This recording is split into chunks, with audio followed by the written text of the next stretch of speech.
കാലിക്കറ്റ് സർവകലാശാല വിസിയായി doctor P രവീന്ദ്രനെ നിയമിച്ചു.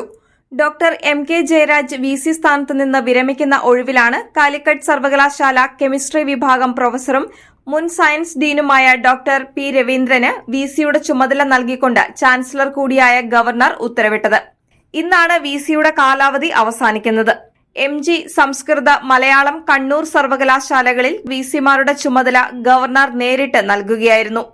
എന്നാൽ കാലിക്കറ്റ് സർവകലാശാലയിൽ വിസിയെ നിയമിക്കുന്നതിന് സർക്കാർ 3 പ്രൊഫസർമാരുടെ പാനൽ നൽകിയിരുന്നു.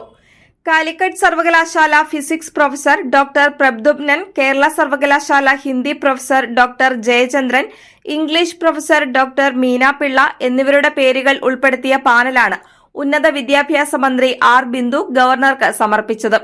സർവകലാശാല വിസി നിയമനങ്ങളിൽ മന്ത്രിയുടെയോ സർക്കാരിന്റെയോ ഇടപെടൽ പാടില്ല എന്ന സുപ്രീം കോടതി വിധി നിലനിൽക്കവെയാണ് ഉന്നത വിദ്യാഭ്യാസ മന്ത്രി വീണ്ടും ഗവർണർക്ക് പാനൽ സമർപ്പിച്ചത്.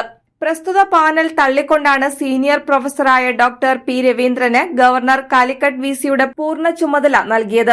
ഡോക്ടർ ഗോപിനാഥ് രവീന്ദ്രനെ കണ്ണൂർ വിസിയായി പുനർനിയമനം നൽകാനുള്ള മന്ത്രി ഡോക്ടർ ബിന്ദുവിന്റെ കത്ത് ഏറെ വിവാദങ്ങൾക്ക് വഴിവെച്ചതിന് പിന്നാലെയാണ് മന്ത്രി വീണ്ടും ഗവർണർക്ക് കത്ത് എഴുതിയത്.